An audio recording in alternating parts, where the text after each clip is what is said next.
जिसे तुम जीवन की भांति जानते हो, वो अपने भीतर मृत्यु को छिपाए। जीवन ऊपर की ही परत है, भीतर मृत्यु मुंह बाए खड़ी है। और अगर तुमने जीवन को सिर्फ जीवन जाना, भीतर छिपी मृत्यु को न पहचाना, तो तुम जीवन को जानने से वंचित ही रह जाओगे। मृत्यु जीवन के विपरीत नहीं है। मृत्यु जीवन की संगी साथी नहीं, वे दो नहीं, वे एक ही घटना के दो छोर हैं। जीवन जिसका प्रारंभ है, मृत्यु उसी की परिसमाप्ति है। गंगोत्री और गंगा सागर अलग अलग नहीं, मूल स्रोत ही अंत भी है। जन्म के साथ ही तुमने मरना शुरू कर दिया। इसे अगर न पहचाना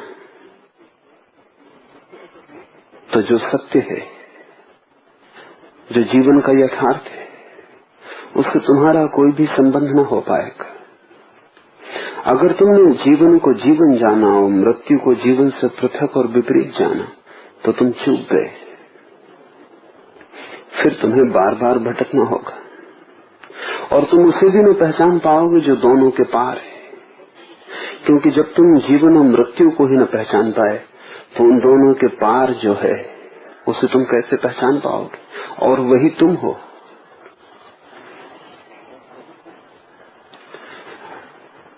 कबीर ने कहा है, मरते मरते जग मुआ और स्मरा न कोय। सारा जग मरते मरते मर रहा है, लेकिन ठीक रूप से मरना कोई भी नहीं जानता। एक सयानी आपनी, फिर बहुर न मरना होए। लेकिन कबीर एक सयानी मौत मरा और फिर दोबारा उसे लौट के न मरना पड़ा। जो भी ठीक से मरने का राज जान गया, वो जीने का राज भी जान गया, क्योंकि वे दो बातें नहीं है। और जानते ही दोनों के पार हो गया। और पार हो जाना ही मुक्ति है, पार हो जाना ही परम सत्य है। न तो तुम जीवन हो, न तुम मृत्यु हो। तुमने अपने को जीवन माना है, इसलिए तुम्हें अपने को मृत्यु भी माननी पड़ेगी। तुमने जीवन के साथ अपना संबंध जोड़ा है, तो मृत्यु के साथ संबंध कोई दूसरा क्यों जोड़ेगा? तुम्हें ही जोड़ना पड़ेगा। जब तक तुम जीवन को पकड़ के आसक्त रहोगे, तब तक मृत्यु भी तुम्हारे भीतर छिपी रहेगी। जिस दिन तुम जीवन को भी फेंक दोगे कूड़े करकट की भांति, उसी दिन मृत्यु भी तुमसे अलग हो जाएगी। तभी तुम्हारी प्रतिमा निखरेगी, तभी तुम अपने पूरे निखार में, अपनी पूरी महिमा में प्रकट होगे। उसके पहले तुम परिधि पर ही रहोगे। मृत्यु भी परिधि है और जीवन भी। तुम दोनों से भीतर और दोनों के पार, दोनों का अतिक्रमण कर जाते हो। ये जो अतिक्रमण कर जाने वाला सूत्र है, इसे चाहो आत्मा कहो, चाहे परमात्मा कहो, चाहे निर्वाण कहो, मोक्ष कहो, जो तुम्हारी मर्जी हो। अलग अलग ज्ञानियों ने अलग अलग नाम दिए, लेकिन बात एक ही कही है, सब सयाने एक मत। और अगर सयानों में तुम्हें भेद दिखाई पड़े तो अपनी भूल समझना। वो भेद तुम्हारी नासमझी के कारण दिखाई पड़ता होगा। सयानों के कहने के ढंग अलग अलग होंगे, होने ही चाहिए। सयानों के व्यक्तित्व अलग अलग हैं, वे जो भी बोलेंगे वो अलग अलग होगा। उनके गीतों के शब्द कितने ही अलग हों, लेकिन उनका गीत एक ही है। और संगीत वे अलग अलग वाद्यों पर उठा रहे होंगे, लेकिन उनका संगीत एक ही है, उनकी लयबद्धता एक ही है। जो कबीर ने कहा है वही लाओस से कह रहा है, अपने ढंग से।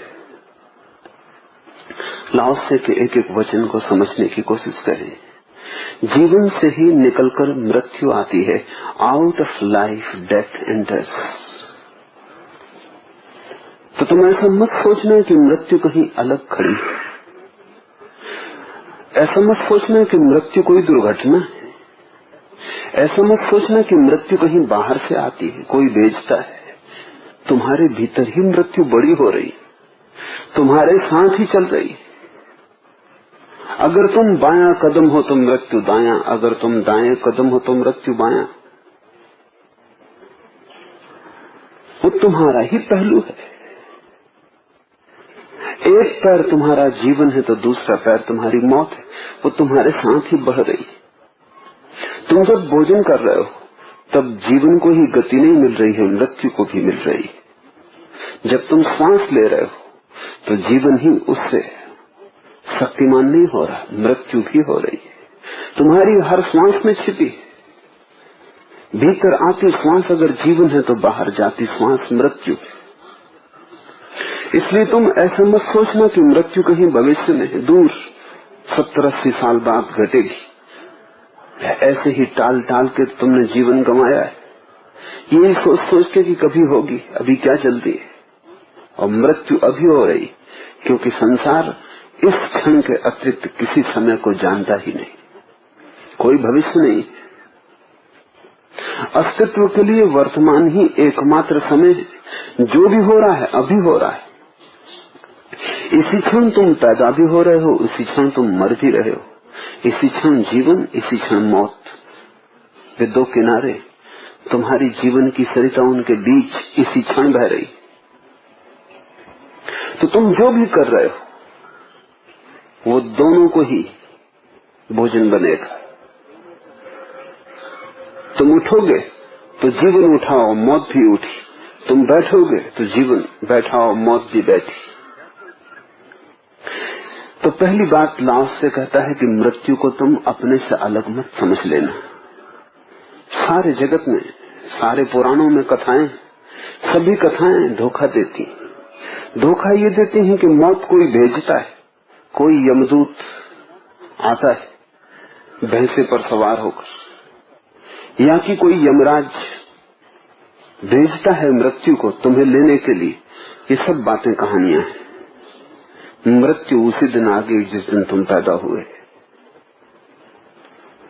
तुम्हारे जन्म के बीज में ही छिपी थी। अब तो वैज्ञानिक कहते हैं कि बहुत जल्दी इस बात के उपाय हो जाएंगे कि जैसे ही बच्चा गर्भ धारण करेगा वैसे ही हम पता लगा लेंगे कितने दिन जिंदा रहेगा, क्योंकि वो जो पहला बीज है उस बीज में ब्लूप्रिंट, उस बीज में पूरी कथा छिपी है कि ये कितने साल जिएगा, 70 की, 80 की, 50 की, 10 की, 5। ज्योतिषी तो हार गए भविष्य के संबंध में बता बताकर। विज्ञान जल्दी ही बताने में पूरी तरह समर्थ हो जाएगा। तो बच्चे के सर्टिफिकेट के साथ कि बच्चे का जन्म हुआ, तुम जाके सर्टिफिकेट ले आ सकोगे वैज्ञानिक से कि कितने दिन जिएगा, कितनी इसकी उम्र होगी। मौत उसी दिन आ गई जिस दिन ये पैदा हुआ। कहीं और मौत घटने वाली नहीं, इसलिए तुम टाल न सकोगे, इसलिए पोस्टपोन करने का कोई उपाय नहीं, और तुम टालते हो। और तुम भी भली भांति पहचानते हो इस बात को कि रोज तुम बूढ़े हो रहे हो, रोज तुम मर रहे हो, रोज तुम्हारे हाथ से जीवन ऊर्जा छूटी जाती है, रोज तुम खाली हो रहे हो, लेकिन फिर भी तुम टालते हो। वो कहानी तुम्हें सहायता देती है कि मौत कहीं अंत में, जल्दी क्या है, अभी और दूसरे काम कर लो।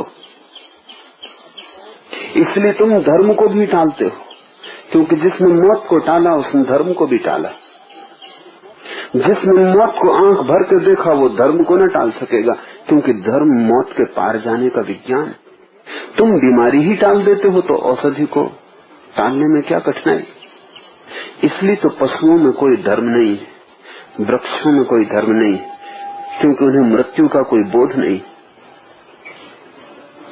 छोटे बच्चे पैदा होते से धार्मिक नहीं हो सकते, छोटे बच्चे पैदा होते से तो अधार्मिक होंगे ही, क्योंकि वे पौधों जैसे हैं, पशुओं जैसे हैं, उन्हें भी मौत का कोई पता नहीं। सच तो ये है कि जिस दिन बच्चे को पहली दफा मौत का पता चलता है, उसी दिन बचपन समाप्त हो गया, उसी दिन भय प्रविष्ट हो गया, उसी दिन वो पौधों और पशुओं की दुनिया का हिस्सा न रहा। अदम ईदन के बगीचे के बाहर निकाल दिया गया, अब वो बगीचे का हिस्सा नहीं है। जिस दिन बच्चे को पता चल गया कि मौत है, उसी दिन वो बूढ़ा हो गया। लेकिन फिर जिंदगी भर हम टालते कि है मौत जरूर, लेकिन अभी नहीं, अभी नहीं करके हम अपने को सांत्वना देते। फिर हमें ये भी दिखाई पड़ता है जब भी कोई मरता है कोई दूसरा ही मरता है, हम तो कभी मरते नहीं। कभी ये पड़ोसी मरता है, कभी वो पड़ोसी मरता है, तो मन में हम एक भ्रांति संजोए रखते कि मौत सदा दूसरे की होती है, अपनी नहीं, और अभी बहुत देर है। और आदमी के मन की क्षमता इतनी नहीं है कि वो 30, 40, 50 साल लंबी बात सोच सके। आदमी के मन का प्रकाश छोटे से मिट्टी के दिए का प्रकाश है, बस 2-4 फीट तक पड़ता है, इससे ज्यादा नहीं। 4 कदम दिखाई पड़ते हैं, बस उतना काफी भी है। इसलिए जब भी तुम किसी चीज को बहुत दूर उठाल देते हो तो वो न होने के बराबर हो जाती।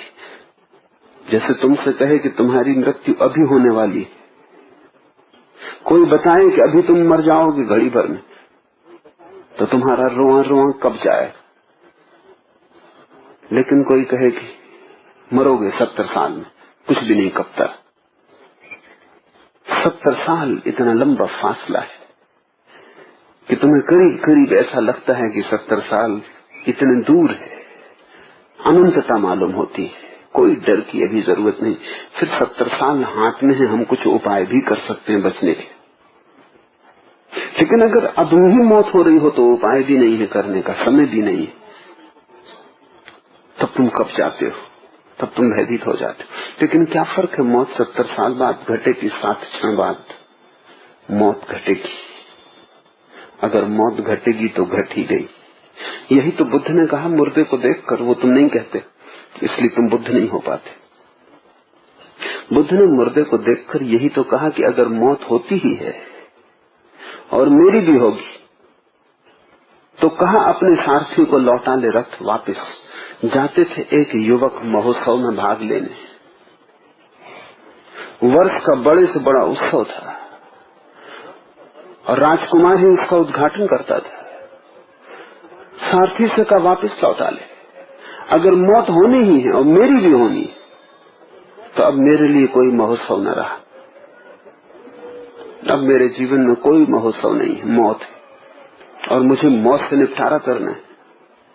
सारथी ने कहा भी कि माना कि मौत है लेकिन बहुत दूर है, घर रथ लौटा लेने की कोई जरूरत नहीं, ये महोत्सव तो घड़ी भर का है, मौत बहुत दूर है। सारथी बुद्ध को न समझ पाया, वो सारथी तुम्हारे जैसा रहा होगा।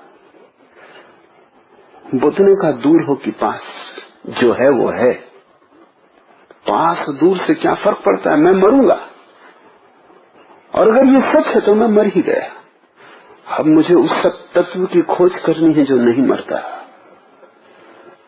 अब जितना भी क्षण मेरे पास बचे हैं इनको मुझे नियोजित कर देना उस खोज में जो मृत्यु के पार ले जाती। अब ये जीवन व्यर्थ हो गया। आश्चर्य है कि तुम मरोगे, रोज तुम लोगों को मरते देखते हो, फिर भी तुम्हारा जीवन व्यर्थ नहीं होता। तुम धोखा देने में कितने कुशल हो।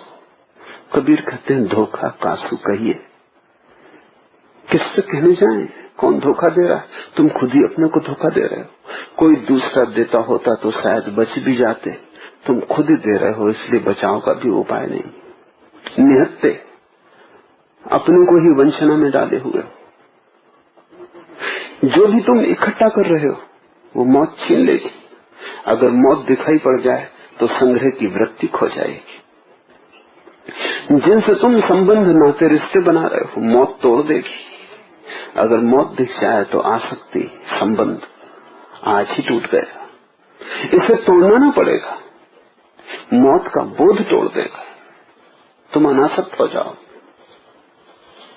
ये शरीर मौत तो छीन लेगी, ये जलेगा धू धू करके मरघट पर, या सड़ेगा किसी कब्र में। अगर मौत की प्रतीति हो जाए तो इस शरीर से जो भी तादाद में जो भी लगाव है वो आज ही जा चुका। तुम आज ही मर गए। ज्ञानी मौत को जानते ही अपने को मुर्दा मान लेता है। अज्ञानी कहता है अभी जल्दी क्या, आएगी तब देख लेंगे। अज्ञानी कहता है जब आग लगेगी तब कुआं खोद लेंगे।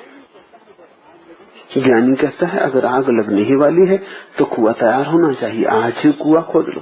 क्योंकि कौन खोद पाएगा कुआं जब आग ही लग जाएगी।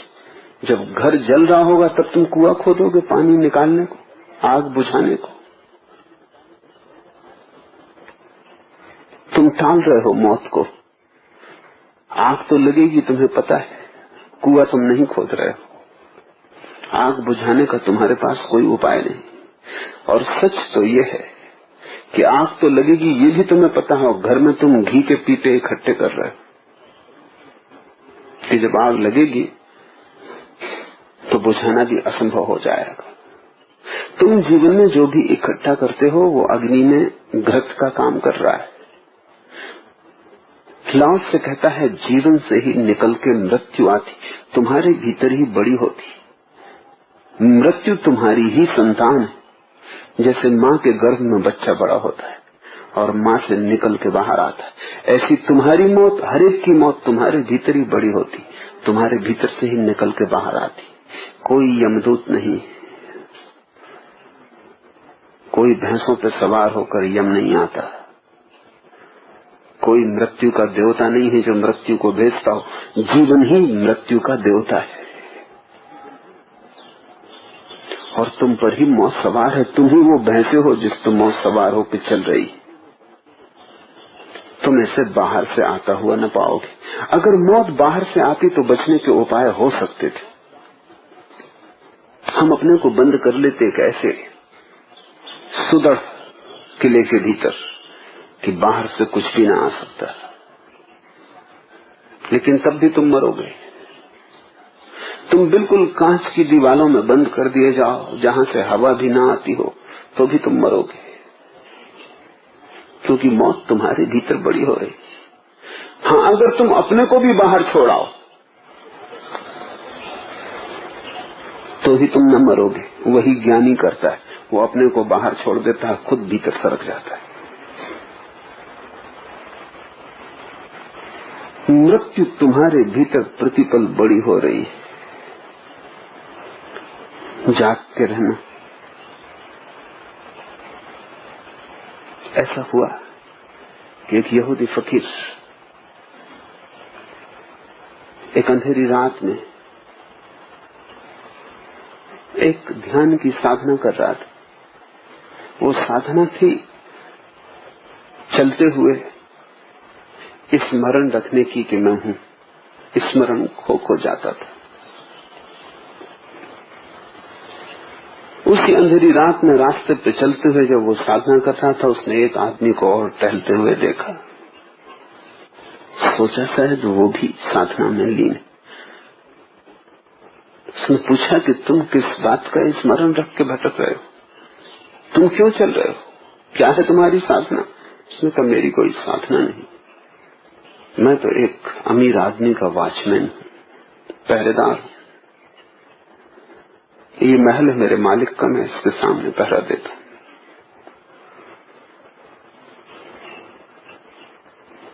रात भर जागा हुआ मुझे एक ही स्मरण रखना होता, मालिक के दरवाजे का। फकीर उसके साथ ही फिर टहलता रहा। आखिर उस आदमी ने पूछा, और मैं तो तुमसे पूछा ही नहीं, आप किसका पहरा दे रहे हैं? उस फकीर ने कहा कि जरा कहना कठिन है, मालिक भीतर है, पहरा उसका दे रहा हूं, लेकिन तुम जैसा कुशल नहीं। 24 घंटे बहुत दूर, 24 क्षण भी पहरा नहीं लग पाता। कभी क्षण भर को लग जाए तो बहुत, फिर छूट जाता, फिर छूट जाता, फिर छूट जाता। फिर दोनों टहलते रहे। फिर फकीर ने विदा होते वक्त कहा कि क्या तुम मेरे नौकर होना पसंद करोगे? आदमी ने कहा बड़ी खुशी से, तुम प्यारे आदमी मालूम पड़ते हो, तुम्हारा पास होना ही सुखद था। ऐसी शांति मैंने कभी किसी के पास नहीं जानी। खुशी से, लेकिन काम क्या होगा? फकीर ने काम ये कहा यही होगा, मुझे याद दिलाते रहना, टू रिमाइंड मी। जब जब मैं सो जाऊं मुझे जगा देना, जब जब मैं होश खोऊं मुझे हिला देना, याद मेरी बनी रहे। उसने पूछा लेकिन याद क्या कर रहे हो, कौन सी चीज की याद कर रहे हो? तो उसने कहा एक तरफ से मौत की याद और दूसरी तरफ से परमात्मा की याद, और ये दोनों एक ही सिक्के के दो पहलू हैं। इधर तुमने मौत को पूरी तरह याद किया तो उधर परमात्मा की याद अपने आप सघन होने लगती। अगर तुम्हें मौत अभी दिखाई पड़ जाए तो तत्क्षण तुम्हारे हृदय से परमात्मा की पुकार और प्यास उठेगी, जैसे प्यासे आदमी को पानी की याद आती। मौत प्यास है, मौत से भयभीत मत होना। मौत तो पानी की याद है, इसलिए मौत से बचना नहीं है, मौत से छिपना भी नहीं। छिप भी ना सकोगे, बच भी ना सकोगे, कोई कभी नहीं बचा। हम मौत के पार जा सकते हो। मौत तुम्हारे भीतर उग रही है, बड़ी हो रही है, तुम उसे संभाल रहे हो, तुम्हारा गर्व है। ये पहली बात। जीवन से निकल के मृत्यु आती है। जीवन के साथी अंग 13 हैं, मृत्यु के भी साथी अंग 13 हैं, और जो मनुष्य को इस जीवन में मृत्यु के घर भेजते हैं वे भी 13 ही हैं। चीन में लाओसे के समय में ऐसी प्रचलित धारणा थी, धारणा ठीक भी है, कि आदमी के शरीर में 9 छेद हैं। उन्हीं 9 छेदों से जीवन प्रवेश करता है और उन्हीं 9 छेदों से जीवन बाहर जाता है। और 4 अंग सब मिला के 13, 2 आंखें, 2 नाक के स्वर, मुंह, 2 कान, जन्नेन्द्रिय, गुदा, ये 9 तो छिद्र, और 4, 2 हाथ और 2 पैर, ये 13 जीवन के भी साथी हैं और ये 13 मृत्यु के भी साथी हैं। और ये 13 तुम्हें जीवन में लाते हैं और ये 13 तुम्हें जीवन से बाहर ले जाते हैं। 13 का मतलब ये पूरा शरीर।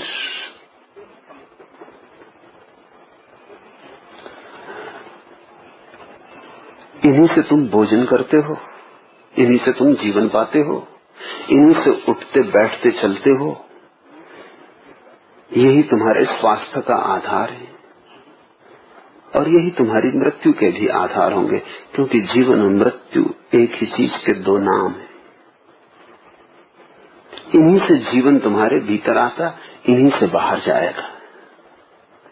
इन्हीं से तुम शरीर के भीतर खड़े हो, इन्हीं के साथ शरीर टूटेगा, इनके द्वारा ही टूटेगा। ये बड़ी हैरानी की बात है, यही तुम्हें संभालते हैं, यही तुम्हें मिटाएंगे।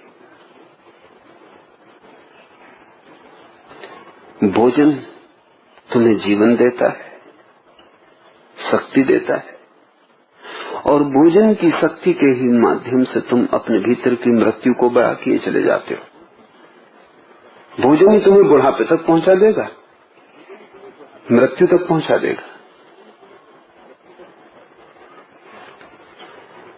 आंख से, कान से, नाक से जीवन की श्वास भीतर आती, उन्हीं से बाहर जाती। 9 द्वार और 4 अंग। लाओसे कहता है 13 ही जीवन के साथी, 13 ही मौत के साथी, ये 13 ही लाते हैं, ये 13 ही ले जाते हैं। अगर तुम सजग हो जाओ तो तुम 14वें हो, इन 13 में तुम नहीं हो, इन 13 के पार हो।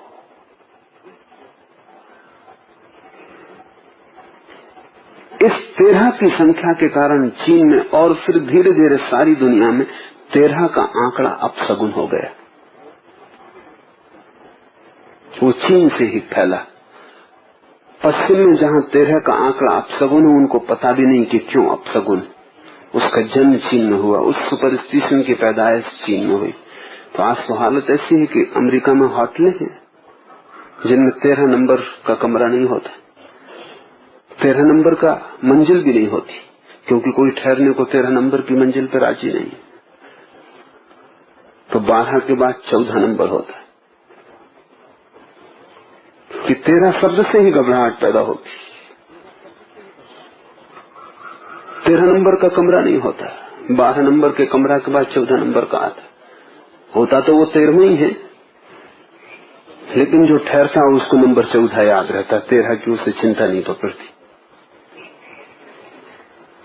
इसका जन्म हुआ चीन में, बड़े अर्थपूर्ण कारण से ये विश्वास फैला, ये 13 ही अपशगुन है।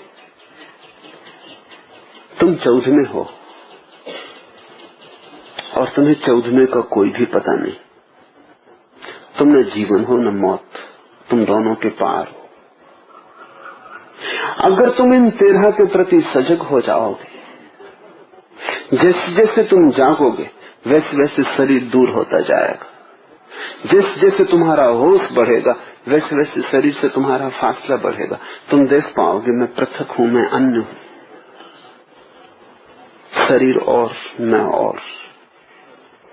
और ये जो भीतर भिन्नता, शरीर से अलग चैतन्य का आविर्भाव होगा, इसकी न कोई मृत्यु है, न इसका कोई जीवन है, न ये कभी पैदा हुआ, न कभी ये मरेगा। एक सयानी आपनी फिर बहु न मरना हो। जिसने इसको जान के जो मरा वो सयाना, वो ज्ञानी, उसने जाना। जो इसको बिना जाने मर गए उनकी मौत सम्यक नहीं, वे यूं ही मर गए, वे व्यर्थ ही जिए और व्यर्थ ही मर गए। अकारण ही दौड़ धूप हुई, बहुत चले पहुंचे कहीं नहीं, बहुत खोजा पाया कुछ भी नहीं। खोजने में सिर्फ अपने को गंवाया। अंत में जब वे जाते हैं उनके हाथ खाली होंगे। जीसस ने कहा है, खाली हाथ तुम आते हो और खाली हाथ में तुम्हें जाते देख रहा हूं। और जीसस राजी थे कि तुम्हारे हाथ भर दें,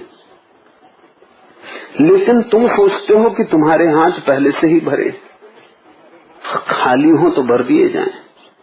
तुम कंकड़ पत्थरों से हाथ भरे हो, और अगर जीसस या लाओस से हीरे जवाहरातों से तुम्हारे हाथ भरना चाहें तो तुम कहते हो हाथ खाली कहां है। तुम कंकड़ पत्थर जुड़ा रहे हो, तुम व्यर्थ का कूड़ा करकट इकट्ठा कर रहे हो, वो सब भी तुम्हारे साथ जल जाएगा। तुम्हारी सारी संपदा, तुम्हारी विपदा ही सिद्ध होती, तुम उससे परेशान ही होते हो, तुम उससे कुछ शांति और चैन और आनंद अनुभव नहीं करते। यह कैसे होता है? ये जीवन में मृत्यु का आविर्भाव, ये जीने के रास्ते पर मौत की घटना, ये कैसे घटती है? जीवन को विस्तार देने की तीव्र कर्मशीलता के कारण। अगर तुम अपने भीतर पाओगे तो मैंने दो ही तरह के लोग देखे। एक जिनके भीतर और का मंत्र पाठ चलता है, जो भी है उससे ज्यादा होना चाहिए, जो भी है उससे उनकी कोई तृप्ति नहीं। उनके भीतर एक ही स्वर बजता है, एक ही संगीत वो पहचानते, और करोड़ रुपए हो तो भी, और कौड़ी हो तो भी, और कुछ भी ना हो तो भी, और साम्राज्य हो तो भी, और उनका मुंह, उनके प्राण अभाव से भरे रहते। जो भी है वो बढ़ना चाहिए। लाओस से कहता है, इसी कारण वे जो जीवन और मृत्यु के पार तत्व है उससे वंचित रह जाते। जीवन और की दौड़ है और मौत इसी और की दौड़ का अंत। अगर तुम इस दौड़ में रुक जाओ, उसी क्षण मौत भी रुक गई। फिर बहुर न मरना हो, फिर दोबारा मरना नहीं होता। तुम अपने भीतर खोजो, 24 घंटे क्या पाठ चल रहा है, कौन सा मंत्र तुम्हारे भीतर काम कर रहा है।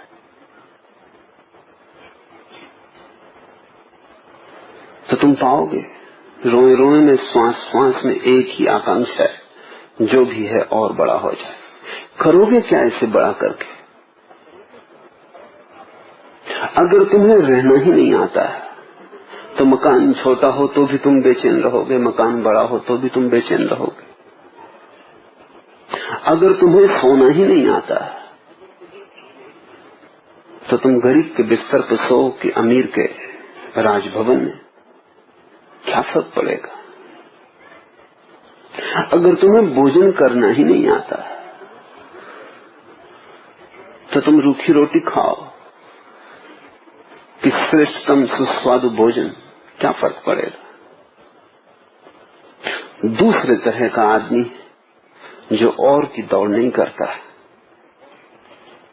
जो उसे मिला है, जो भी मिला है वो उससे परितृप्त है, संतुष्ट है। एक गहन परितोष उसे घेरे रहता है, उसके चारों तरफ एक वायुमंडल होता है परम संतोष का। जो भी मिला है वो बहुत है, उसके भीतर एक स्वर होता है और उसके कारण वो निरंतर धन्यवाद देता है। उसके भीतर अनुग्रह का भाव होता है, वो परमात्मा को कहता रहता है धन्यवाद तेरा, जो भी तूने दिया है उसकी भी कोई पात्रता मेरी न थी, जो भी तूने दिया है वो मेरी योग्यता से सदा ज्यादा है। उसके भीतर एक अनुग्रह का नाद होता रहता है, उठते बैठते चलते एक परम अहोभाव से भरा रहता है। ये दो ही स्वर्ग के लोग जिनके भीतर और का नाद है वे संसारी, और जिनके भीतर अहोभाव का नाद है वे सन्यासी। कहां तुम रहते हो उससे कोई फर्क नहीं पड़ता। अगर तुम्हारे भीतर अहोभाव है तो तुम परम सन्यासी हो, और अगर तुम्हारे भीतर और की दौड़ है तो तुम चाहे आश्रम में रहो चाहे हिमालय पर, तुम संसारी रहोगे। तुम अगर अहोभाव से भर जाओ तो स्वर्ग यहीं और अभी है, और तुम और से ही भरे रहो तो तुम जहां भी जाओगे वहीं नरक पाओगे, क्योंकि नरक तुम्हारे भीतर है, स्वर्ग भी तुम्हारे भीतर है। ऐसा हुआ, एक सूफी फकीर ने एक रात सपना देखा, कुछ दिन हुए उसका गुरु मर गया है।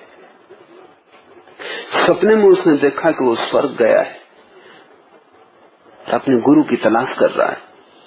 फिर उसने एक वृक्ष के नीचे अपने गुरु को प्रार्थना करते देखा तो वो बहुत हैरान हुआ कि अब किस लिए प्रार्थना कर रहे हैं, जो पाना था पा लिया, आखिरी मंजिल आ गई, स्वर्ग के ऊपर तो कुछ है भी नहीं, आप किस लिए प्रार्थना कर रहे हैं? लेकिन गुरु प्रार्थना में तो वो रुका रहा। एक देवदूत गुजरता था, उसने पूछा कि मैं बड़ा हैरान हूं, मैं तो सोचता था पृथ्वी पे लोग प्रार्थना करते हैं स्वर्ग जाने के लिए, इसलिए हम भी छाती पीटते हैं और प्रार्थना करते हैं, सिर झुकाते। मेरा गुरु तो स्वर्ग पहुंच गया और ये ऐसा तन में बैठा है, ऐसा मगन होकर प्रार्थना कर रहा है, अब किस लिए, अब क्या पाने को है? मैं तो जानता था, सोचता था कि स्वर्ग में कोई प्रार्थना न होती होगी। उस देवदूत ने कहा स्वर्ग में कोई प्रार्थना नहीं होती, प्रार्थना में ही स्वर्ग होता है। जिस क्षण इसकी प्रार्थना चूक जाएगी उसी क्षण स्वर्ग खो जाएगा। प्रार्थना स्वर्ग का द्वार नहीं है, प्रार्थना स्वर्ग है। प्रार्थना मार्ग नहीं है, प्रार्थना मंजिल है। प्रार्थना साधन नहीं है, साध्य है। वो कोई साधक की अवस्था नहीं, सिद्ध का अहोभाव है। लेकिन अहोभाव तो तभी होगा जब और से छुटकारा हो जाए। इसलिए समझ लेना जरूरी है कि जो आदमी कह रहा और चाहिए और चाहिए और चाहिए, वो धन्यवाद नहीं दे सकता, वो शिकायत कर सकता है, क्योंकि वो हमेशा परेशान है, हमेशा कम। अहोभाव कैसा, प्रार्थना कैसी, पूजा कैसी, अर्चना कैसी, धन्यवाद किसको? जो आदमी और की मांग कर रहा है वो परमात्मा के प्रति शिकायत से ही भरा रहेगा। उसके पूरे प्राणों में शिकायत का कांटा रहेगा, पीड़ा की तरह चुभता रहेगा, दंश देता रहेगा। मंदिर शिकायत लेके मत जाना, क्योंकि जो शिकायत लेके गया वो मंदिर कभी पहुंचती नहीं। शिकायत लेके परमात्मा के पास जाने की कोशिश मत करना, क्योंकि शिकायत परमात्मा से दूर ले जाने की व्यवस्था है। मांगने उसके द्वार पर जाना मत, क्योंकि मांगने का अर्थ ही है कि अभी धन्यवाद देने का क्षण नहीं आया, अभी और चाहिए।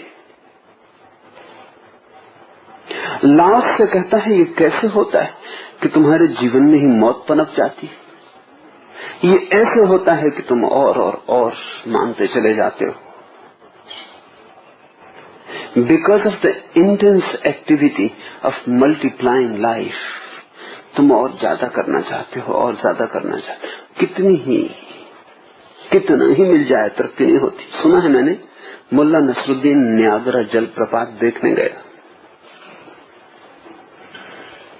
शिकायती आदमी, अहोभाव मुश्किल है। किसी चीज को देखकर तृप्त होना असंभव है, किसी चीज को देखकर प्रसन्न होना मुश्किल है। खड़ा है नियाग्रा जलप्रपात के पास, जो मार्गदर्शक है वो प्रशंसा करता है, क्योंकि ऐसा कोई जलप्रपात नहीं, ऐसी अनूठी घटना है नियाग्रा। लेकिन मुल्ला नसरुद्दीन ऐसे खड़ा है जैसे कुछ भी नहीं। वो मार्गदर्शक कहता है आप ऐसे खड़े हैं, तो गौर से तो देखें, ये अनूठी घटना है।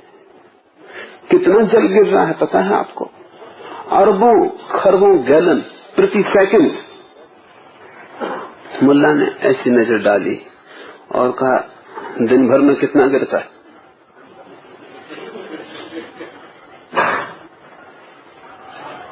आंकड़े, दिन भर में कितना गिरता है? उस आदमी ने कहा मुझे हिसाब नहीं, लेकिन आप अंदाज कर सकते हैं,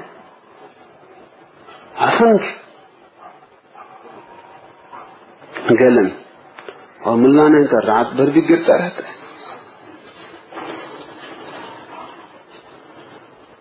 लेकिन उसके मन पर कोई भाव नहीं है। इस विराट घटना के करीब भी वो ऐसे ही खड़ा है जैसे बाथरूम में नल की टोटी खोल के खड़ा रहता, कोई फर्क नहीं है। शिकायती को तुम किसी भी क्षण में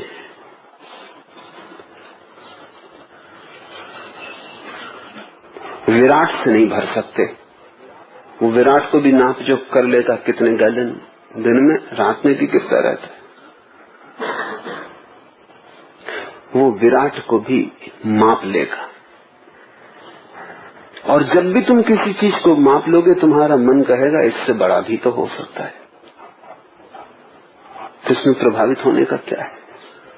पानी ही तो गिर रहा है, कोई सोना तो नहीं बरस रहा।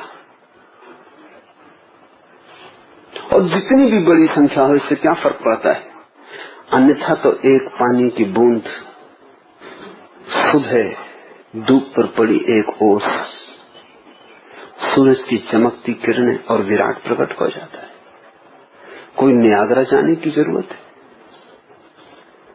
एक बूंद काफी है अगर अहोभाव हो, अन्यथा नियाग्रा भी काफी नहीं।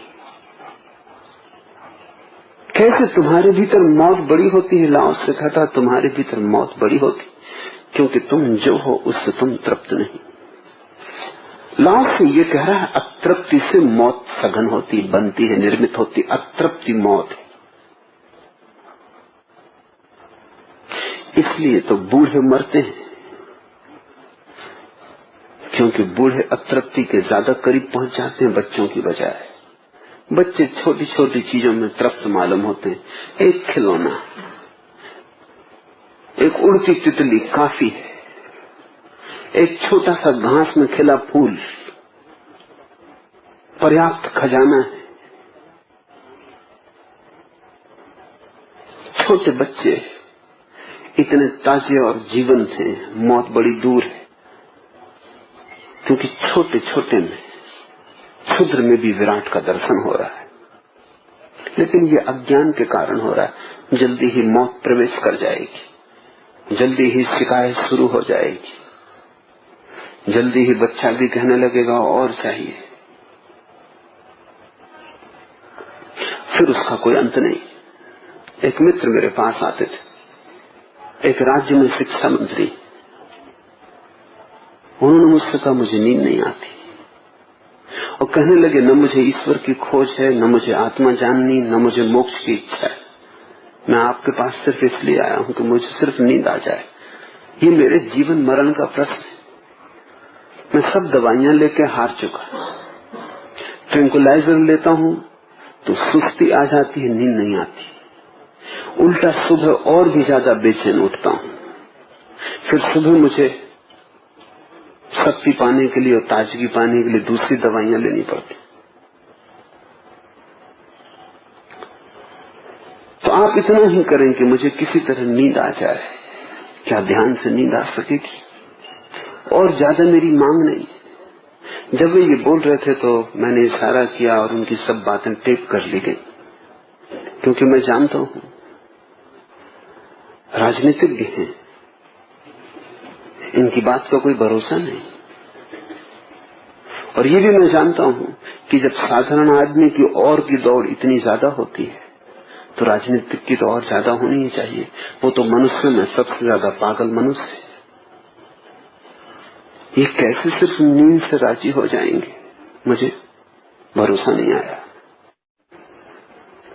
उनसे ध्यान करने को कहा, उन्होंने मेहनत की। 3 सप्ताह बाद वो आए और कहने लगे कि ठीक है, नींद तो आ गई, लेकिन और कुछ नहीं हुआ। मैंने कहा अब आप रुके, आप भूल गए कि 3 सप्ताह पहले आपने कहा था ये जीवन मरण का सवाल है, और आप कहते हुए आए थे कि मुझे सिर्फ नींद चाहिए और कुछ नहीं चाहिए। और जब नींद आ गई तो आप कह रहे हैं कि और कुछ भी नहीं हुआ, बस नींद आ गई। जो नींद वर्षों से नहीं आई थी, जो दबाव से नहीं आई थी, वो आ गई, लेकिन उनके मन में धन्यवाद नहीं है।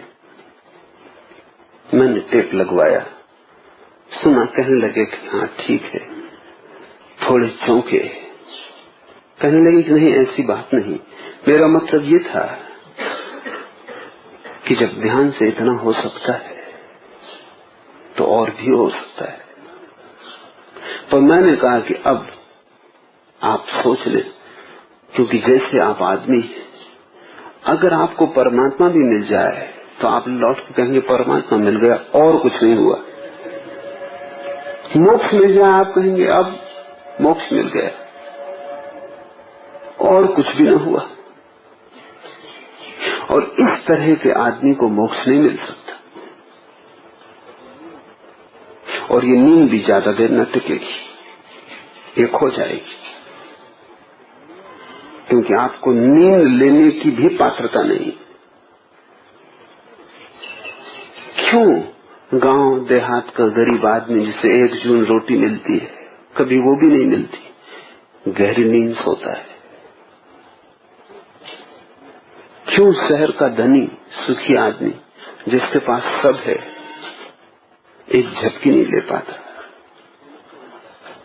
होना तो उल्टा चाहिए कि जिसके पास कुछ नहीं है वो चिंता में सो न सके, और जिसके पास सब है निश्चिंत होकर सो जाए। ऐसा होता नहीं, कारण कहीं और है। वो जो गांव का गरीब आदमी है उसके मन में शिकायत नहीं है, जो है वो उससे भी तृप्त है। एक जून रोटी मिल गई वो भी क्या कम, हो सकता था वो भी न मिले। वो एक जून रोटी के लिए भी धन्यवाद दे रहा है। उस धन्यवाद से ही उसके मन में विश्राम है, वही विश्राम उसकी प्रगाढ़ निद्रा बन जाता है। भिखमंगों को सोते देख के सम्राट ईर्ष्या से भर जाते हैं। तुमने रास्ते पर भिखमंगों को सोते देखा हो, दिन की भरी दोपहरी में बाजार चल रहा है, कारें दौड़ रही हैं, शोरगुल मचा है, भोंपू सब कुछ हो रहा है, और कोई आदमी वृक्ष के नीचे मजे से सो रहा है, सड़क की पटरी पे सो रहा है, गुर्राटे की आवाजें ले रहा है, और तुम अपने कक्ष में जहां कोई आवाज नहीं पहुंचती, जहां कोई शोरगुल नहीं होता, सुखद से सुखद सैया पे पड़े करवटें बदलते रहते। सम्राट ईर्ष्या से भर जाते हैं भिखारी को सोया हुआ देखकर। क्या होगा, कारण क्या होगा? भिखारी को जो मिल जाता है उसकी भी उसे अपेक्षा न थी, पक्का न था कि वो भी मिलेगा, कोई गारंटी न थी। मिल जाए न मिले न मिले, मिल गया तो धन्यवाद, न मिले तो पानी पी के सो रहे हैं। जब तुम्हारी अपेक्षा कम होती तब तुम विश्राम में होते हो, जब तुम्हारी अपेक्षा ज्यादा हो जाती तब तुम तनाव से भर जाते। और अपेक्षा और प्रार्थना का कभी भी मिलना नहीं होता, और अपेक्षा और परम जीवन के मिलने का कोई उपाय नहीं। लाओस से कहता है कि यह कैसे होता है, जीवन को विस्तार देने की तीव्र कर्मशीलता के कारण तुम दौड़े जा रहे हो, और ज्यादा चाहिए और ज्यादा चाहिए और ज्यादा चाहिए। किसी दिन वो तुम्हें मिल भी जाएगा। इस जगत का एक बड़ा चमत्कार ये है कि तुम्हारी नासमझियां भी पूरी हो जाती, और परमात्मा ऐसा परम कृपालु है कि तुम्हारी मूर्खता को भी आशीष दिए जाता है, आशीर्वाद दिए जाता है। तुम्हारी क्षुद्र और व्यर्थ वासनाएं भी तृप्त करने का आयोजन कर देता है।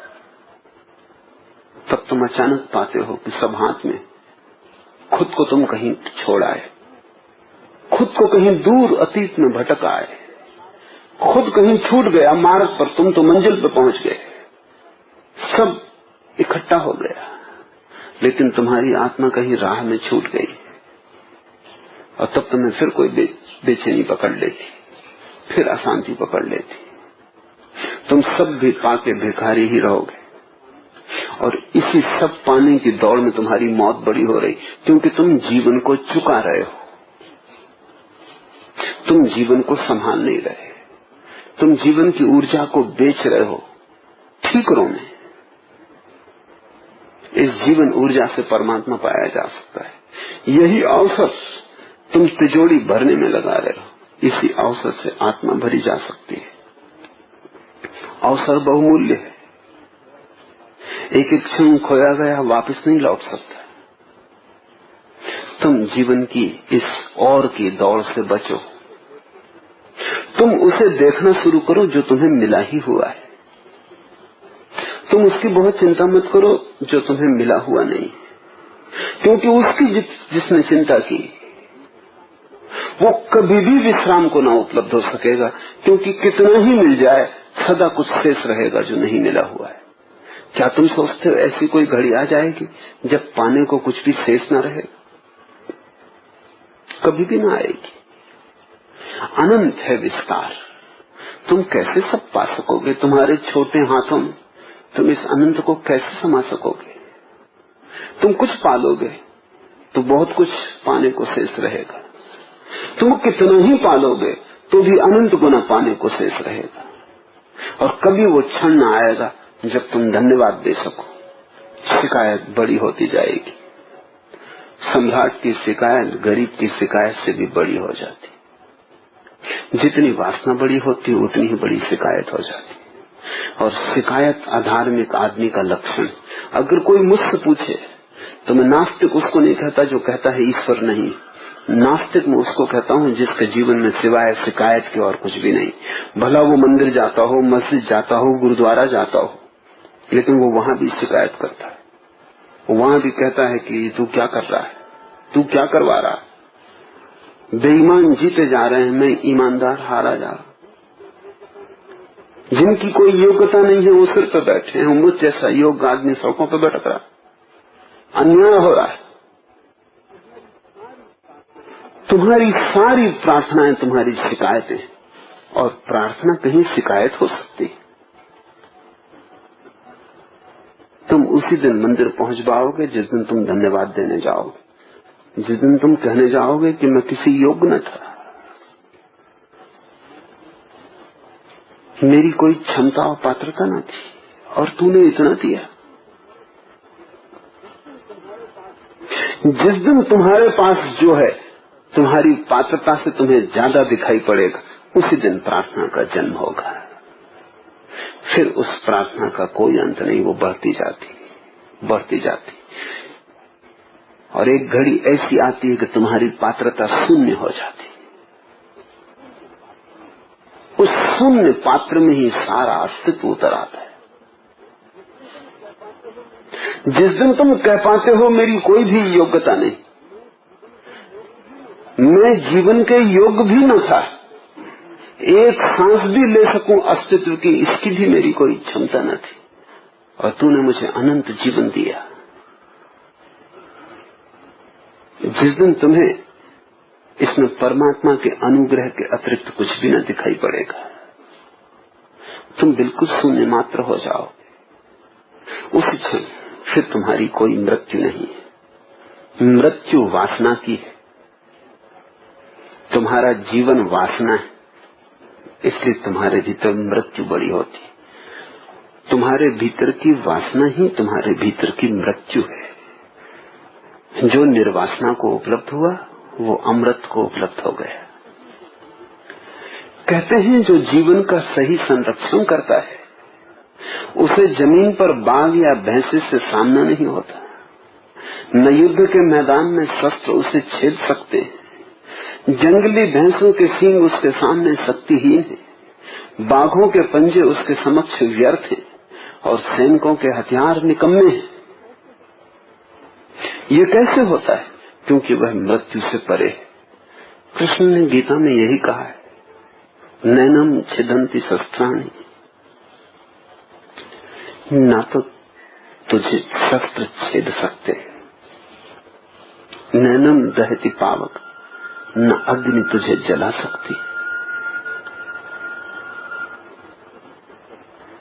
लेकिन शरीर तो जल जाता है, शरीर को तो छेद देते हैं शस्त्र। और युद्ध के मैदान पर कृष्ण कहते हैं अर्जुन को, कैसा झूठ बोल रहे हैं। युद्ध के मैदान पर जहां की मृत्यु अपनी प्रगाढ़ता में प्रकट होती, जहां की अर्जुन को साफ दिखाई पड़ रहा है कि मेरे परिजन, सगे बंधु बांधव, मेरे गुरुजन, ये सब थोड़ी ही देर में मिट्टी चाटते होंगे, थोड़ी ही देर में हम धूलित हो जाएंगे, खून हमारा जमीन पर बह रहा होगा, शरीर कटे हुए पड़े होंगे, लाश और लाश के पहाड़ लग जाएंगे। वहां कृष्ण अर्जुन को कहते हैं कि नहीं, तुझे न शस्त्र छेद सकते हैं और न अग्नि जला सकती है। ये ऐसे ही जैसे मरघट पर कोई जल रही हो लाश, और मैं तुमसे कहूं कि घबराओ मत, आग तुम्हें जला नहीं सकती।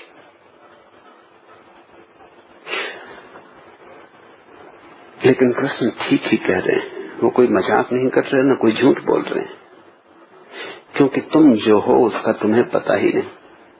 अग्नि में जो जलता है वो तुम नहीं हो। शस्त्र जिससे छिल जाते हैं वो तुमसे बाहर है, वो तुम्हारा आवास हो, भला तुम्हारा वस्त्र हो, तुम नहीं हो। थोड़ी देर तुम रुके हो, पड़ाव हो भला, लेकिन तुम्हारी सत्ता नहीं। तुम तो चैतन्य हो, तुम शुद्ध चैतन्य हो। शुद्ध चैतन्य को कैसे शस्त्र छेदेंगे? चेतना को शस्त्र छुएंगे कैसे? चेतना को अग्नि में जलाओगे कैसे? चेतना अग्नि का कोई मिलन ही नहीं हो सकता। लोग कहते हैं पानी और तेल को नहीं मिलाया जा सकता, लेकिन फिर भी पानी और तेल को मिलाने की कोशिश की जा सकती, लेकिन अग्नि और चेतना को तो मिलाने की कोशिश भी नहीं हो सकती। चेतना कैसे जलेगी? लास्ट से यही कह रहा है। वो ये कहता है कि कहते हैं जो जीवन का सही संरक्षण करता है, जो जीवन का ठीक ठीक सम्यक उपयोग करता है, जीवन को वासना में नहीं गंवाता, समय को और की दौड़ में नहीं लगाता, अभाव के पीछे नहीं भागता, जो जीवन को संरक्षण करता है। क्या है संरक्षण? तुम दो तरह से जी सकते हो। एक तो फूटी बाल्टी की तरह कुएं में डालो, शोरगुल बहुत होता है, बाल्टी भरती भी दिखाई पड़ती है, जब पानी में डूबती है कुएं के तो भर जाती है। फिर खींचो, बड़ी आवाज मचनी शुरू होती है, क्योंकि सब तरफ से पानी गिरना शुरू होता है और ऐसा लगता है कि बाल्टी पूरा सागर लेके आ रही, लेकिन जब तक तुम्हारे हाथ तक पहुंचती खाली हो जाती। वो शोरगुल सागर का नहीं था, वो शोरगुल छिद्रों का था। वो शोरगुल इसलिए नहीं हो रहा था कि बाल्टी बड़ी विराट घटना को लेके आ रही थी, वो इसलिए हो रहा था कि बाल्टी हजार हजार छिद्रों से भरी थी। तो एक तो फूटी बाल्टी की तरह का जीवन है, मरते दम तुम पाओगे कि तुम्हारे छेद से सब बह गया, जो भी तुम लेके आए थे वो तुमने गंवा दिया, और बदले में तुम कुछ भी लेके नहीं जा रहे हो। जीवन यूं ही गया। दूसरा एक ऐसा जीवन है जिस बाल्टी में छिद्र नहीं, उसी को लाओ से संरक्षण कह रहा है। वासनाएं तुम्हारे छेद हैं जिनसे जीवन की ऊर्जा बह जाती। जब भी तुम वासना से भरते हो तभी तुम अपने को गंवाते हो। निर्वासना संरक्षण है। इसलिए तो बुद्ध, महावीर, सभी का एक जोर है कि तृष्णा छोड़ दो, वासना छोड़ दो, मांगो मत, जो है वैसे ही काफी है। तुम जो है उसको जी लो, और जितने कम से चल जाए, क्योंकि वो कम भी तुम्हारी वासना के कारण मालूम पड़ता है। वासना हटाओगे तो तुम पाओगे वो कम कभी था ही नहीं। बहुत बार तुमसे मैंने कहा है, अकबर ने एक दिन अपने दरबार में एक लकीर खींच दी और कहा इसे बिना छुए छोटा कर दो। दरबारी बड़ी परेशानी में पड़ गए, न कर पाए छोटा। बिना छुए करोगे भी कैसे? फिर उठा बीरबल और उसने एक बड़ी लकीर उसके नीचे खींच दी। बिना छुए लकीर छोटी हो गई, तत्क्षण छोटी हो गई।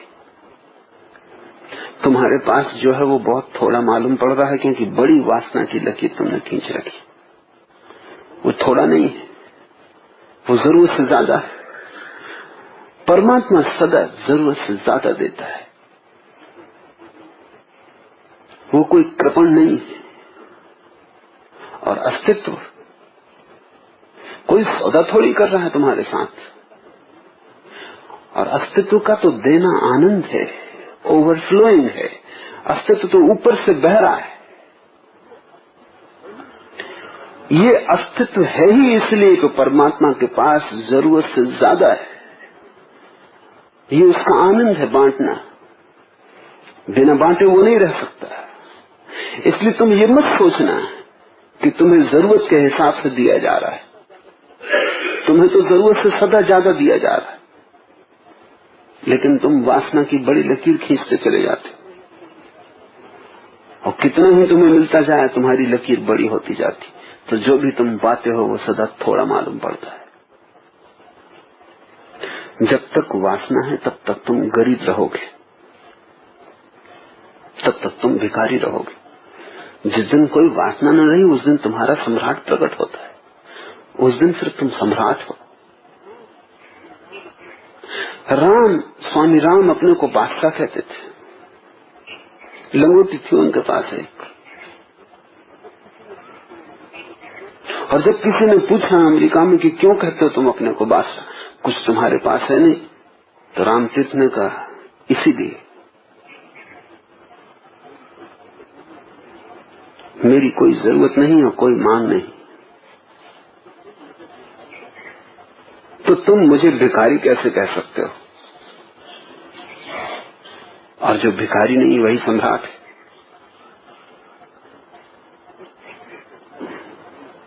एक फकीर के घर एक अमीर आदमी एक बार मेहमान हुआ।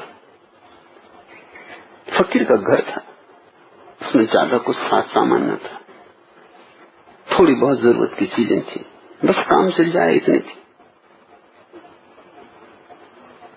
क्योंकि कम में काम चलाने की कला फकीरों को आती। अमीर बड़ा परेशान था। जब रात सोने लगा तो फकीर उसके द्वार पर आया और उसने कहा कि देखो, कोई ऐसी चीज जो यहां ना हो और तुम्हें जरूरत मालूम पड़े तो मुझे बता देना। तो अमीर आदमी ने मजाक में कहा, बताने से क्या होगा, तुम करोगे भी क्या, जो है ही नहीं, मैं बता भी दूं तो तुम करोगे क्या? उस फकीर ने कहा, मैं तुम्हें रास्ता बता दूंगा कि उसके बिना कैसे काम चलाया जाए, how to do without it. कोई मैं चीज लाने वाला नहीं हूं, यहां चीज है ही नहीं, वो मुझे भी पता है, लेकिन जब मैं जी रहा हूं देखो, तो तुम भी जी सकते हो। तो अगर कोई अड़चन मालूम पड़े तो मुझे बता भर देना, फिर मैं तुम्हें तरकीब बता दूंगा कि उसके बिना कैसे चलाया जाए। यूनान में एक फकीर हुआ डायोजनीस, वो महावीर जैसा फकीर था, नग्न ही रहता था। दुनिया में डायोजनीस और महावीर समानांतर और करीब करीब एक ही समय में हुए। जब वो फकीर हो गया और नग्न घूमने लगा तो एक भिक्षा पात्र उसने अपने पास रखा था, जिसमें वो पानी पी लेता था, रोटी ले लेता था। फिर एक दिन उसने देखा एक झरने में कुत्ते को पानी पीते देखते उसने फौरन भिक्षा पात्र फेंक दिया और कुत्ते के जाके चरणों में नमस्कार किया कि गजब कर दिया तूने भी, मात दे दी। हम ये सोचते थे कि बिना भिक्षा पात्र के पानी कैसे पिएंगे। उस दिन से वो कुत्ते जैसा ही पानी पीने लगा। और जब लोग उससे पूछते ये क्या है तो उसने कहा, जब एक कुत्ता चला लेता तो मैं कोई कुत्ता से गया बीता तो नहीं। जब कुत्ता इतना बुद्धिमान है, बिना भिक्षा पात्र के चला लेता है, तो मैं कितना ही गया बीता हूं, कुत्ते से गया बीता तो नहीं, हम भी चला लेंगे।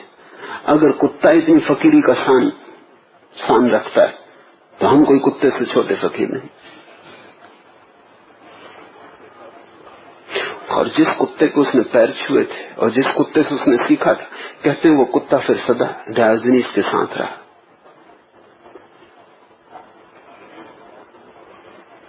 जब सिकंदर डायोजनीस को मिला तब वो कुत्ता भी पास बैठा हुआ था डायोजनीस के।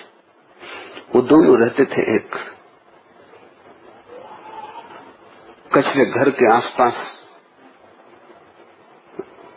टीन का पोंगरा रख देते हैं कचरे को रोकने के लिए, ऐसा ही एक पोंगरा उसको कहीं पड़ा हुआ मिल गया था। उसी पोंगरे को आगा कर लिया था, उसी में वो दोनों रहते थे। सिकंदर जब मिलने आया तब कुत्ता भी पास बैठा हुआ था।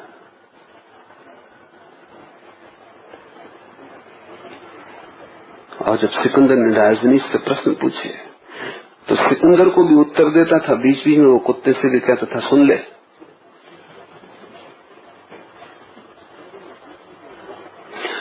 सिकंदर ने पूछा कि क्या बकवास है, तुम बात मुझसे करते इस कुत्ते से क्या करते हो, सुन ले। और कुत्ता भी ऐसे ढंग से बैठा था कि लगता है सुनता है। और जब कहता डायोजनीस सुन ले तो वो सिर हिलाता है। तो डायोजनीस ने कहा कि आदमियों को मैंने इस योग नहीं पाया कि उनसे कुछ समझ की बातें की जा सके। ना समझी की बातें कितनी ही कर लो, समझदारी की बात आदमियों से नहीं हो सकती। ये कुत्ता बड़ा समझदार है और बड़ी से बड़ी समझदारी की बात तो ये है कि मैं कितना ही बोलूं ये चुप रहता है। ये मुझसे भी ज्यादा समझदार है, कभी बेवक्त वक्त सिर हिला देता है, इशारे में बात करता है, बड़ा ज्ञानी है।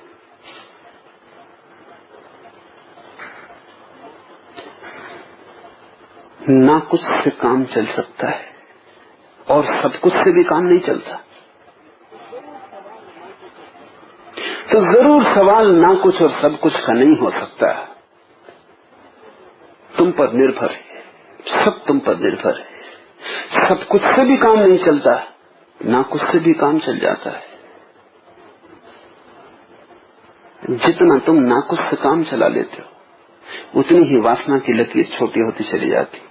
जिस दिन लकीर पूरी विदा हो जाती उस दिन अचानक तुम पाते हो कि तुम्हारे भीतर की चैतन्य की प्रतिमा, तुम्हारी आत्मा अपनी पूरी गरिमा में प्रकट हो गई।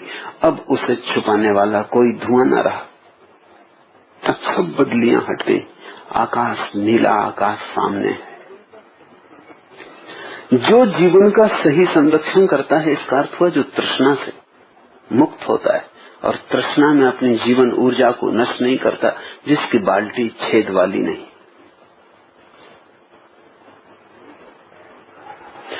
उसे जमीन पर बाघ या भैंसे से सामना नहीं होता। न युद्ध के मैदान में शस्त्र उसे छेद सकते हैं।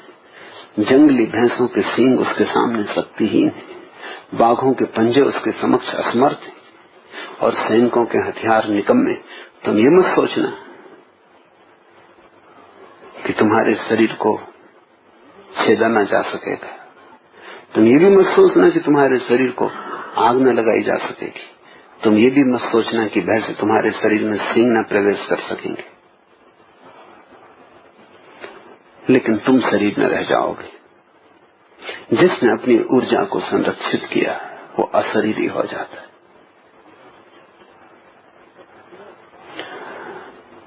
तब सींग भी तुम्हारे शरीर में भैंसा चुभा रहा हो और शस्त्र भाला तुम्हारे शरीर को आर पार जा रहा हो, तो भी तुम साक्षी ही रहोगे। तब भी तुम जानोगे कि ये तुमसे बाहर घट रहा है, तुम्हारे आसपास जरूर पर तुम में नहीं। जिससे तुम्हारे घर में कोई दीवार को छेद दे, इससे तुम में छेद नहीं हो जाता। जिससे तुम्हारा वस्त्र जरा जीर्ण हो जाए, उसमें छिद्र हो जाए, तुम में छिद्र नहीं हो जाता। तुम्हारे शरीर के छिद्र तुम्हारे छिद्र नहीं है। शरीर तो मौत का ग्रास है ही, वो मरण धर्मा है, वो मरेगा ही। बुद्ध का शरीर भी मर जाता है, कृष्ण का शरीर भी मर जाता है, राम का शरीर भी धूल में खो जाता है, तुम्हारा भी खो जाएगा। क्योंकि शरीर धूल से उठता है, वो धूल से ही आया, धूल में ही जाना उसकी नियति है। क्योंकि जो जहां से आता है वहीं वापस चला जाता है। तुम में दो तत्व हैं, एक तो पृथ्वी से आया है और एक आकाश से उतरा है। जो आकाश से उतरा है वही तुम हो। जो पृथ्वी से आया है वो केवल तुम्हारा आवरण, वो तुम्हारा वेष्टन है, तुम उससे आच्छादित हो। पृथ्वी में वापस लौट जाएगी, उसकी मृत्यु सुनिश्चित है, वो उसका स्वभाव है। लेकिन वो मृत्यु तुम्हारी नहीं।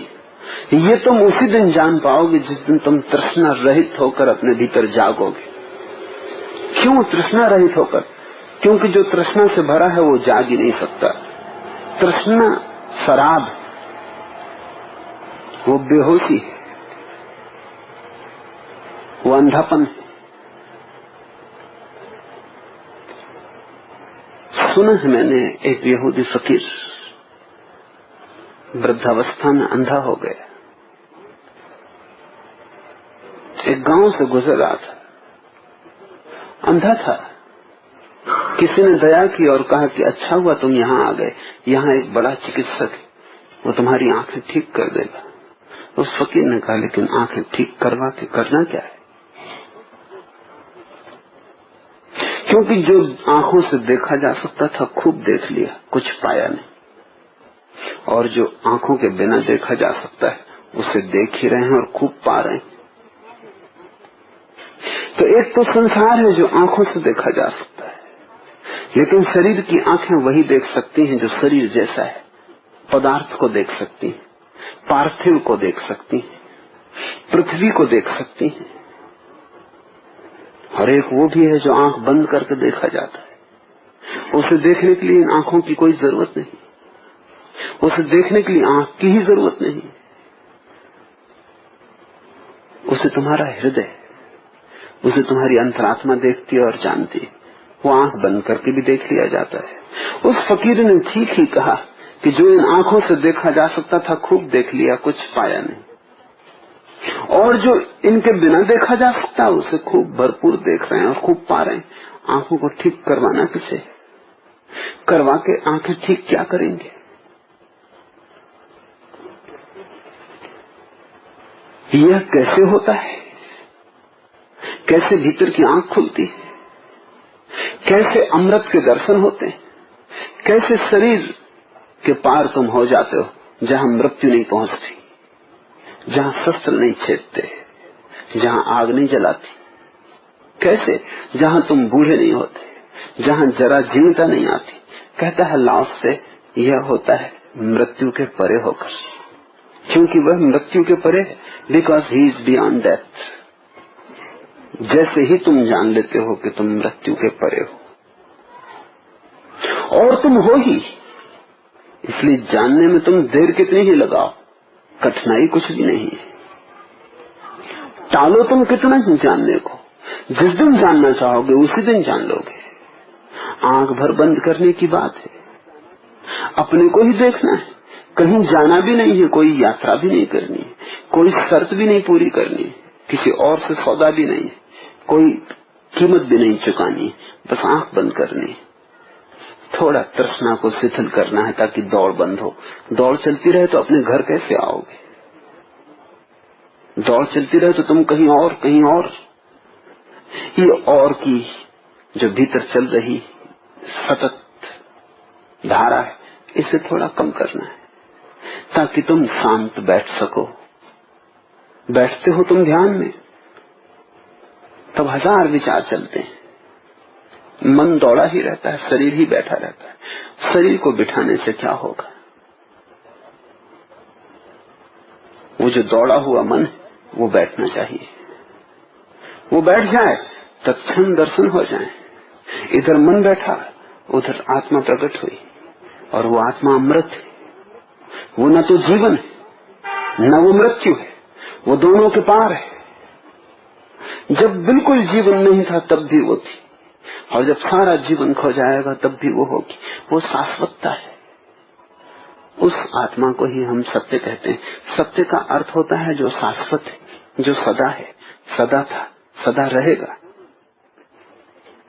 जिसके होने में कभी भी कोई भेद नहीं पड़ता है। सब बदल जाए, पूरी सृष्टि प्रलय में चली जाए, नई सृष्टि हो जाए, लेकिन वो रहेगा वैसा ही जैसा था।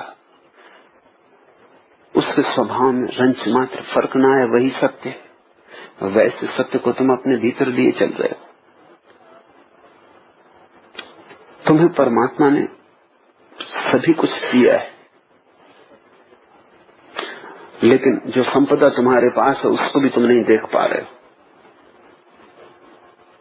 दौड़ के कारण तुम बैठ नहीं पाते, वासना के कारण तुम शांत नहीं हो पाते, और के मंत्र के कारण राम का मंत्र नहीं जप पाते।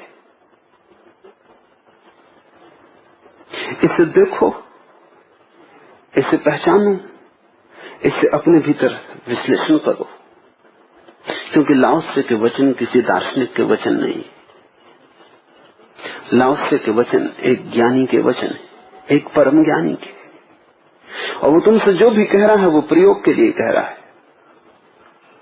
वो तुम्हें कोई सिद्धांत नहीं दे रहा है, न तुम्हें किसी शास्त्र में बांधने का आयोजन, न तुम्हें कोई रूढ़ अनुशासन दे रहा है, तुम्हें सिर्फ एक बोध दे रहा है।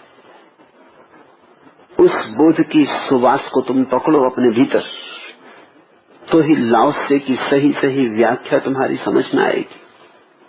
अपने ही भीतर तुम जब जागोगे तब तुम पाओगे कि लाओसे ने जो कहा है वो कैसा अनूठा है। लेकिन बिना जागे मैं कितना ही तुम्हें समझाऊं, और तुम कितना ही तुम्हें लगे कि समझ रहे हो, समझ पैदा ना होगी।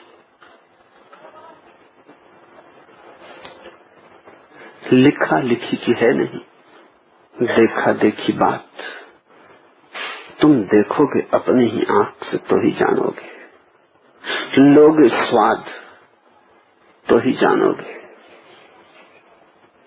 गूंगे केरी सरकरा खाए और मुस्काए, तब एक मुस्कुराहट तुम्हारे तन प्राण को भर लेगी, तब तुम्हारा रोआ रोआ मुस्काएगा, क्योंकि तुमने एक स्वाद ले लिया। स्वाद से ही समझ होगी। जो मैं तुम्हें समझा रहा हूं ये स्वाद की तरफ इशारा है, ये असली समझ नहीं। इससे असली समझ ना होगी, इसे तुम असली समझ में समझ लेना, नहीं तो रुक जाओगे। इससे तो तुम पंडित बन जाओगे। इसको पंडित मत बनाना, इसको तो सिर्फ इशारा समझना। मील का एक पत्थर जिस पे लगा है तीर, उधर बैठ मत जाना, थोड़ी देर विश्राम कर लेना। विश्राम करना हो तो मेरे शब्दों के साथ थोड़ा विश्राम कर लेना, करना हो तो, लेकिन यात्रा करनी है। ये सारा समझाना इसलिए है ताकि तुम स्वाद ले सको, और स्वाद मिल जाए तभी असली समझ आएगी। उसके पहले न कभी आई न आ सकती। आज इतना ही।